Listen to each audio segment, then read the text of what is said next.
Hello students, welcome to the lecture on growth and development of Indian insurance industry.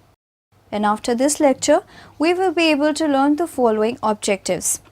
Explain the insurance companies in India. Define India's insurance market. Describe the history of insurance development in India. Explain the special features of life insurance. Understand the types of life insurance and write life insurance. Let's start with what is the Indian insurance industry. Although it accounts for only 2.5% of premiums in Asia, it has the potential to become one of the biggest insurance markets in the region.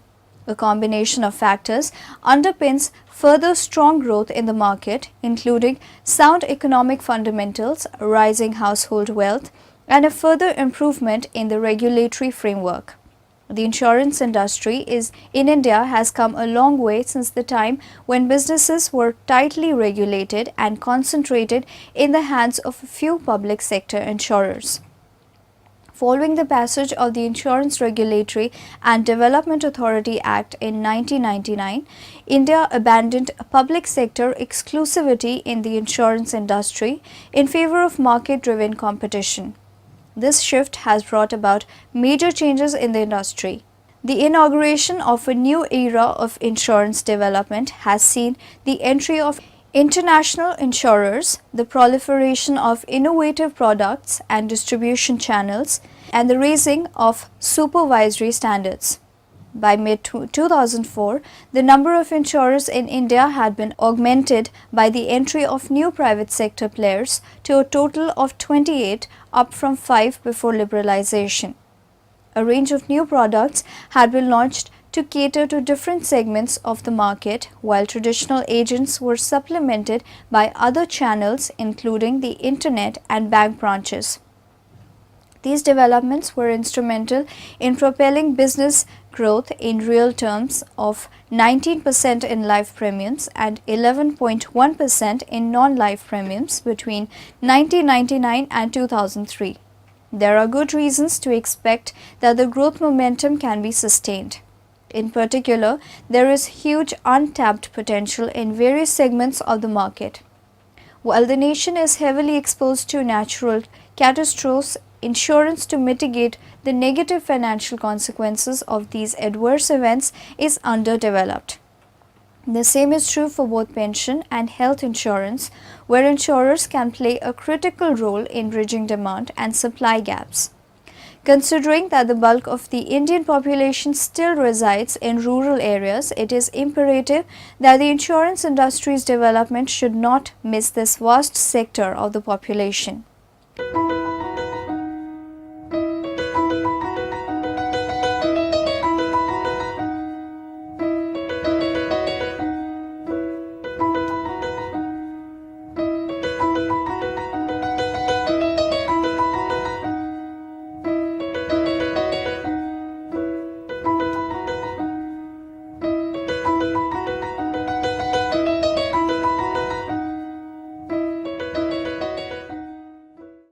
Let us now talk about the insurance companies in India.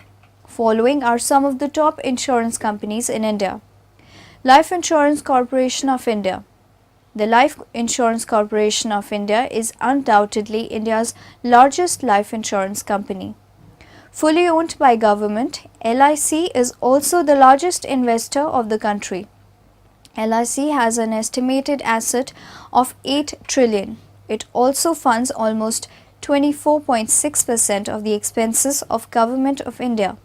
Established in 1956 and headquartered in Mumbai, Life Insurance Corporation of India has 8 zonal offices, 100 divisional offices, 2048 branch offices and a vast network of 10,02,149 agents spread across the country. Life Insurance Corporation employees. Following is the employee breakup of Life Insurance Corporation. 10,02,149 individual agents, 98 brokers, 242 corporate agents, 42 banks, 79 referral agents. Life Insurance Corporation of India Awards. Life Insurance Corporation of India has won the following awards in 2011 to 2012. Reader's Digest, Dainik Bhaskar Group, Super Brands, Bombay Chamber of Commerce, Asian Leadership Awards, ABCI, ET Brand Equities, Most Trusted Star News, Customer Centric Brand Award, CNBC Awards, Tata AIG Insurance Solutions. Tata AIG Insurance Solutions, one of the leading insurance providers in India, started its operation on April 1, 2001. A joint venture between Tata Group 74% stake and American International Group Inc. AIG 26% stake, Tata AIG Insurance Solutions has two different units for life insurance and general insurance. The life insurance unit is known as Tata AIG Life Insurance Company Limited, whereas the general insurance unit is known as Tata AIG General Insurance Company Limited, AVIVA Life Insurance. AVIVA Life Insurance, one of the popular insurance companies in India, is a joint venture between the renowned business group Dabur and the largest insurance group in the UK, Aviva Place. Aviva Life Insurance has an extensive network of 2008 branches and 48 bank assurance partnerships spread across 3,000 cities and towns across the country. There are more than 30,000 financial planning advisors, FPAs, working for Aviva Life Insurance. It offers various plans like child, retirement, health, savings, protection and rural. MetLife Insurance. MetLife India Insurance Company Limited is another popular player in Indian insurance sector. A joint venture between the Jammu and Kashmir Bank, M. Palonji and Co. Private Limited and other private investors, and MetLife International Holdings Inc. MetLife Insurance offers a wide range of financial solutions to its customers, including Met Suraksha, TROP, Met Mortgage Protector and Met Suraksha Plus, etc. It has its branches situated over 600 locations across the country. More than 50,000 financial advisors work for MetLife. ING Vyasa Life Insurance. ING Vyasa Life Insurance entered into the Indian insurance industry in September 2001. A joint venture between ING Group, Ambuja Cements, Exide Industries and Enam Group, ING Vyasa Life Insurance uses its two channels, with the alternate channel and the tied agency force, to distribute its products. The first channel has branches in 234 cities across the country and has got 366 sales teams. On the other hand, the later one has more than 60,000 advisors. Currently, ING Vyasa Life Insurance has tie-ups with more than 200 cooperative banks. Birla Sun Life Financial Services. Birla Sun Life Financial Services is a joint venture between Aditya Birla Group and Sun Life Financial Inc., Canada. It has got an extensive network of more than 600 branches. More than 1,75,000 empaneled advisors work for Birla Sun Life, which currently covers over 2 million lives. Max New York Life. Max New York Life Insurance Company Limited is one of the top insurance companies in India. A joint venture between Max India Limited and New York Life International, a part of the Fortune 100 company, New York Life. Max New York Life Insurance Company Limited started its operation in April 2001. It currently has around 715 offices located in 389 cities across the country. It also has around 75,832 agent advisors. Max New York Life offers 39 products which cover both life and health insurance. Bajaj Allianz. Bajaj Allianz is a joint venture between Bajaj Finserv Limited and Allianz SE, where Bajaj Finserv Limited holds 74% of stake, whereas Allianz SE holds the rest 26% stake. Bajaj Allianz has been rated AAA by ICRA for its ability to pay claims. The company also achieved a growth of 11% with a premium income of 2,866 crore as on March 31, 2009. Bharti AXA Life Insurance. Bharti AXA Life Insurance, one of the top insurance companies in India, is a joint venture between Bharti Group and world leader AXA. Bharti holds 74% stakes, whereas AXA holds the rest of 26%. Bharti AXA has its branches located in 12 states across the country. It offers a range of individual, group and health plans for its customers. Currently, more than 8,000 employees work for Bharti AXA Life Insurance. Let us now move on to the next topic, India's insurance market. Insurance in India used to be tightly regulated and monopolized by state-run insurers. Following the move towards economic reform in the early 1990s, various plans to revamp the sector finally resulted in the passage of the Insurance Regulatory and Development Authority (IRDA) Act of 1999. Significantly, the insurance business was opened on two fronts. Firstly, domestic private sector companies were permitted to enter both life and non-insurance business. Secondly, foreign companies were allowed to participate, albeit with a cap on shareholding at 26%. With the introduction of the 1999 RDA Act, the insurance sector joined a set of other economic sectors on the growth march. During the 2003 financial year, life insurance premiums increased by an estimated 12.3% in real terms to INR 650 billion, USD 14 billion, while non-life insurance premiums rose 12.2% to INR 178 billion, USD 3.8 billion. The strong growth in 2003 did not come in isolation. Growth in insurance premiums has been averaging at 11.3% in real terms over the last decade. Insurance development and potential.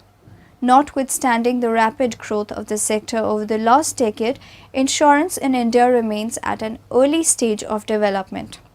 At the end of 2003, the Indian insurance market in terms of premium volume was the 19th largest in the world, only slightly bigger than that of Denmark and comparable to that of Ireland.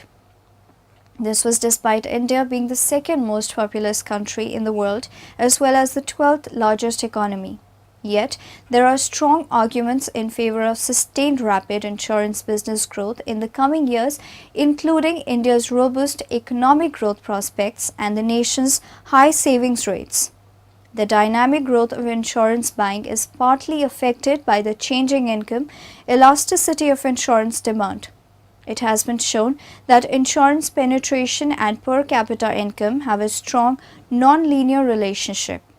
Based on this relation and other considerations, it can be postulated that by 2014, the penetration of life insurance in India will increase to 4.4% and that of non-life insurance to 0.9%. What will it take to realize this potential? While the macroeconomic backdrop remains favorable to growth, there are still major hurdles to overcome in order for India to realize this growth potential. The proliferation of bank assurance is rapidly changing the way insurance products are distributed in India. This will also have a strong implications on the process of financial convergence and capital market development in India. Health insurance is still underdeveloped in India but offers huge potential as there will be increasing needs to purchase private health cover to supplement public programs. Likewise, the deficiencies in current pension schemes should offer significant opportunities to private providers. Life insurance is a financial product that covers your risk of death by paying money to your heirs in case you die. All policies follow the same basic principle. You first pay money to an insurance company. If you die, the life insurance company pays a certain amount of money to the persons that you have chosen in advance, called beneficiaries. The money that the insurance company pays your beneficiaries in case you die is called the sum assured, and the money that you pay to the insurance company is called the premium. People buy life insurance for different reasons. Some people buy life insurance mainly as a way to provide their families with money in case of death. But life insurance also offers other advantages. First, the premiums you pay to the life insurance company are tax deductible from your income. The more money you put into life insurance products, the less you have to pay in taxes. Second, some life insurance policies can also be used as savings schemes and provide returns every year on the basis of the sum assured. The two most important types of life insurance are term life insurance and whole life insurance. Term life insurance provides pure life insurance coverage. During the length of the policy, you have to regularly give money, the premium, to the life insurance company. In exchange for these premiums, the life insurance company promises to pay your beneficiaries in the event you die. But what happens if the term life insurance policy expires before you die? In that case, the life insurance company does not give you or your beneficiaries anything back. Now, let's talk about whole life insurance. With whole life insurance, you also have to pay premiums regularly to the life insurance company. When you buy whole life insurance, the insurance company uses your premium in two ways. Part of your premium is used to give you insurance, and part of your premium is used to give you savings that will be returned to you later. If you die during the period of the whole life insurance policy, the insurance company will pay your beneficiaries. But what happens with whole life insurance if the policy expires before you die? In that case, the insurance company returns the money it saved for you when the policy expires. One important feature of whole life insurance is that most plans offer bonuses. Bonuses work as a participation to the insurance company profits and are always calculated as a portion of the sum assured. So if your insurance company announced a 3% bonus in 2013, the payout you or your beneficiaries would receive would be increased by 3% of your sum assured. I hope you have understood the basic difference between term life insurance and whole life insurance. Whole life insurance provides both insurance and savings, whereas term life insurance only provides insurance. And logically, they also have different prices. Because whole life insurance involves insurance and savings, whole life insurance plans are usually around 4 to 5 times more expensive than term life insurance plans for the same sum assured. Now that you know about the basics of life insurance, we want to tell you more specifically about life insurance and taxes. Many people buy whole life insurance in the months of January, February, and March so that they can combine their objectives of investments and tax deductions. But just because everybody does this, it doesn't make it a good decision. In fact, research by academics in India and the United States has found that whole life insurance plans are not the best way to fulfill these two objectives. There are two reasons for this. First, remember that when you buy whole life insurance, you are buying both savings and insurance. The problem is that whole life insurance is not the best way to save. Whole life insurance plans pay you returns on your savings through bonuses. Unfortunately, these bonuses do not get bigger as you save more. The returns you earn on your investment are the same no matter how much you've invested. However, regular savings products like national savings certificates, infrastructure bonds, or the national pension scheme do pay compound interest. This means that as your investment grows, the earnings you get on your investment grow. Second, the premiums for whole life insurance plans include high commissions that go to the agent selling the policy. There are many other savings options where you don't have to pay any commissions. Therefore, all the money you spend can go into your investment. Alright, whole life insurance plans might not be the best way to invest and get returns. But what should I do if I want to get a tax deduction this year? Well, if you also want a guaranteed return, you can go for any of the following long-term savings products and get the tax deduction under Section 80C of the Income Tax Act. National Savings Certificate, offering 8% guaranteed returns. Infrastructure bonds, offering approximately 8% returns. National Pension Scheme, offering returns based on a mix of shares and income investments. And if you're more of a risk taker and want to get a tax break while investing in the stock market, equity-linked savings schemes allow for complete tax deduction and have had returns of around 10.5% on average over the last 5 years. But what if you really want insurance? Isn't whole life insurance the only way you can combine savings, tax benefits, and get protection for your loved ones in case you die? No. Term life insurance plans offer a much cheaper way to buy insurance than whole life insurance plans. You can then save the difference in insurance premiums into other savings products that pay compound interest and offer the same tax deductions as whole life insurance. One final note. You may have heard of endowment life insurance, money back life insurance, or children life insurance plans. All of these life insurance plans are similar to whole life insurance in that they provide both savings and insurance and are unlikely to be a good way to save on taxes compared to the other savings products we mentioned. We hope we've made it clear that investing in whole life insurance plans is not the only way to combine insurance, investment, and tax deductions. There are better options for getting your tax deduction and fulfilling your financial plans. Now we will study about India in international context. The Indian insurance market is the 19th largest globally and ranks 5th in Asia after Japan, South Korea, China, and Taiwan. In 2003, total gross premiums collected amount to USD 17.3 billion, representing just under 0.6% of world premiums. Similar to the pattern observed in other regional markets and reflecting the country's high savings rate, life insurance business accounted for 78.5% of total gross premiums collected in the year against 21.5% for non-life insurance business. Insurance penetration. Insurance penetration premiums as a percentage of GDP has remained stable at a relatively low level in the early 1990s. Total insurance penetration in India was 1.5% in 1990 and was not much higher by the middle of the decade. By 2003, total penetration had risen to 2.88%, comprising 2.26% life insurance business and 0.62% non-life insurance business.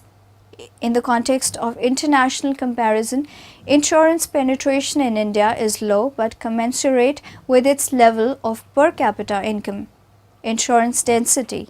Another measure of insurance development is per capita spending on insurance, that is, insurance density. By this measure, India is among the lowest spending nations in Asia in respect of purchasing insurance. An average Indian spent USD 16.4 on insurance products in 2003, comprising USD 12.9 for life insurance and USD 3.5 for non-life insurance products. The level of spending is comparable to that of the Philippines USD 14.6 in total, Indonesia USD 14.5 and Sri Lanka USD 12.5. It lags behind China, which spent USD 36.3 per capita on insurance products in 2003. One factor that has been slowing down the improvement of insurance density is India's relatively high population growth rate, which has averaged 1.7% over the past 10 years. Demand elasticity and growth potential. India's low level of insurance penetration and density has to be viewed in the context of the country's early stage of economic development. Per capita income in India is currently at around USD 600 but is expected to increase rapidly, which could bring in an era of accelerated demand for insurance.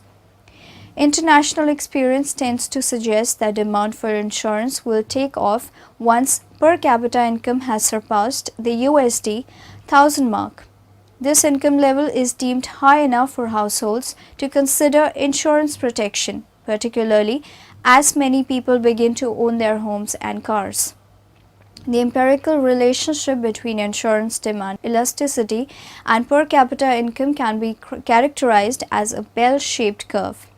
Elasticity remains relatively low at a low level but increases at an accelerated rate once it has passed the USD 1000 level.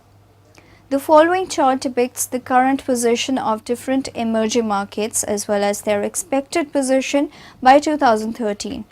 India's improving economic fundamentals will support faster growth in per capita income in the coming years, which will translate into stronger demand for insurance products.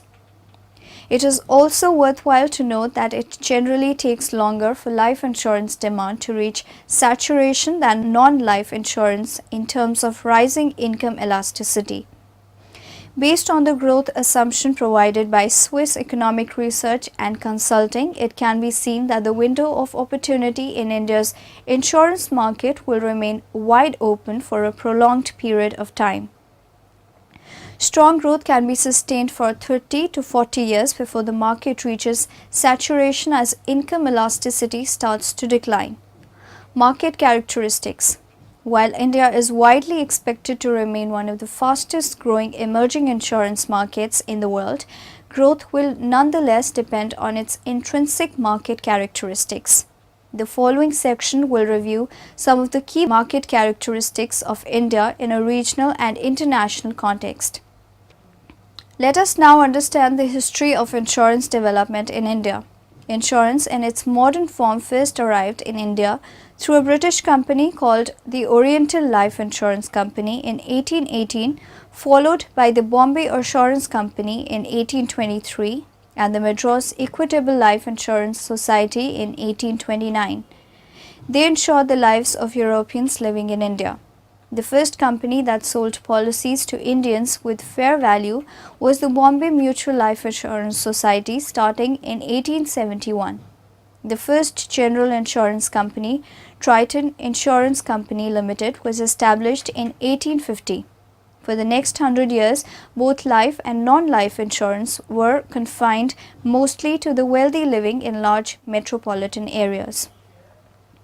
Regulation of insurance companies began with the Indian Life Assurance Companies Act 1912. In 1938, all insurance companies were brought under regulation when a new Insurance Act was passed. It covered both life and non-life insurance companies. It clearly defined what would come under life and non-life insurance business. The Act also covered, among others, deposits, supervision of insurance companies, investments, commissions of agents, and directors appointed by the policyholders. This piece of legislation lost significance after the insurance business was nationalized in 1956 life and 1972 non-life respectively. When the market was opened again to private participation in 1999, the earlier Insurance Act of 1938 was reinstated as the backbone of the current legislation of insurance companies, as the IRDA Act of 1999 was superimposed on the 1938 Insurance Act. Life insurance business. When the life insurance business was nationalized in 1956, there were 154 Indian life insurance companies. In addition, there were 16 non-Indian insurance companies and 75 provident societies also issuing life insurance policies. Most of these policies were centered in the metropolitan areas like Bombay, Calcutta, Delhi and Madras. The life insurance business was nationalized in 1956 with the Life Insurance Corporation of India (LIC) designated the sole provider. Its monopolistic status was revoked in 1999. There were several reasons behind the nationalization decision. Firstly, the government wanted to channel more resources to national development programs. Secondly, it sought to increase insurance market penetration through nationalization. Thirdly, the government found the number of failures of insurance companies to be unacceptable. The government argued that the failures were the result of mismanagement and nationalization would help to better protect policyholders. Thus, the post-independence history of life insurance in India is largely the history of the LIC. From the perspective of national economic policy, the LIC has been instrumental in the implementation of monetary policy in India. Let us now discuss the special features of life insurance. In nominal terms, during that period, the total income of the LIC grew 700-fold. The largest part of payments to policyholders has been through the maturity of policies. This proportion has gone up over time and relative to death benefits. To a certain extent, this reflects the increasing popularity of life insurance products as savings vehicles in lieu of life protection. It can also be discerned that the operating costs as percentage of premiums remained high over a sustained period of time, with a decline in the past 2 decades. Part of this decline has come from the increased sale of group policies, which are cheaper to sell per policy than individual life policies. Amount payable on settlement. According to Article 90 of the Insurance Contract Act, life insurers are required to buy back life insurance policies on the request of the policyholder in whole or in part if the insured event is certain and at least 3 annual premiums have been paid. Profit sharing of policyholders. Life insurance in Switzerland continues to be based on the collection of gross premiums. These premiums include safety and cost surcharges that are not always needed by the insurer and can therefore be reimbursed to the policyholders in the form of profit sharing. Let's move further to the types of insurance. Life insurance is a contract between an insurance companies in which they promise to pay out some amount of money.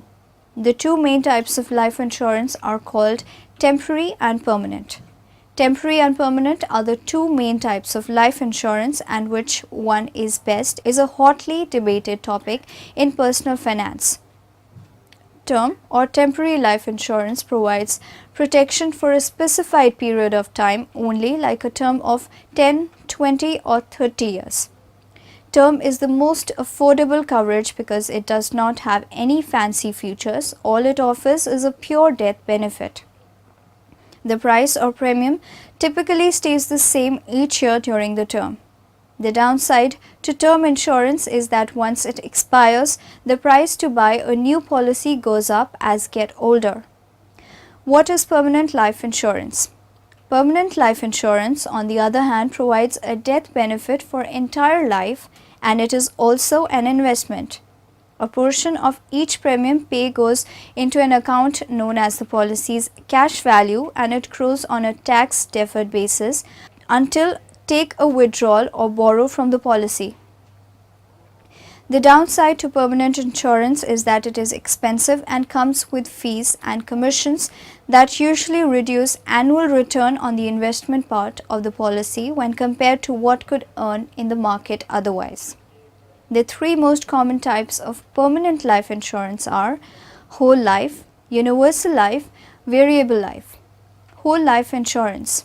A whole life policy gives a guaranteed death benefit, a fixed annual premium, and a guaranteed rate of return on cash value. Since those guarantees are locked in and cannot fluctuate, whole life is the most expensive life insurance product available. Universal life insurance. Universal life does not offer the guarantees of a whole life policy, but it has more flexibility. The premiums are less expensive, but they can also increase up to a maximum amount. With universal life, get a minimum rate of return on cash value, but it can grow more quickly because have the ability to earn more when the financial markets go up. Variable life is similar to universal except that choose how to invest money from a menu of securities and funds.